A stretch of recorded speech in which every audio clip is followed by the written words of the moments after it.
mindset, if we had that mindset, imagine God having that mindset with us.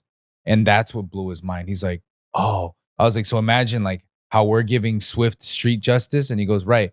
And we're doing that to these people. Like we've also wronged God, maybe not in the way they wronged other people, of course, but to God, sin is a sin. So imagine if he was like your energy towards them, but towards us, none of us would get to heaven. We'd all be in that bracket. And he was like, man, that's great perspective.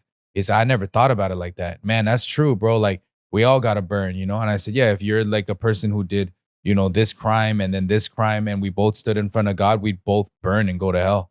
And he's like, wow, okay. That kind of gives me. And he's like I had to answer, like, should I, not only integrate with these people, but should I write a book? And I was like, bro, you should write a book if you want to. He's like, but then, snitching and all that other. So what do you think about that? I was like, just tell your testimony. That's not snitching.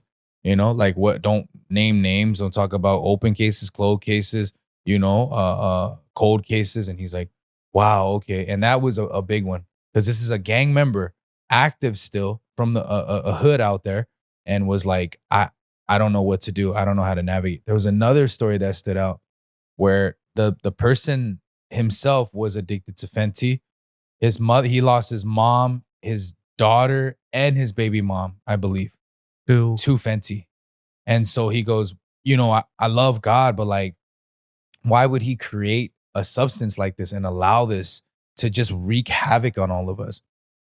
And I said, because without death, you can't appreciate life, And it's not that God allowed it, but when you step away from God, these are the byproducts of things, And he goes, yeah, that's actually true. You're right, because I didn't care about that. I thought I was going to be an addict until I died, but it was their deaths that changed me to now be. He's like, I used to be 100 pounds soaking wet, and he was a heavy set dude. And he's like, it changed me. I was like, right. So sometimes death changes people. And I shared with him how the death of my friend who died in my arms changed me too, to live. So, and to live for him. So there's a lot of deep questions like that. You guys gotta watch the documentary to see it. But yeah. Yeah.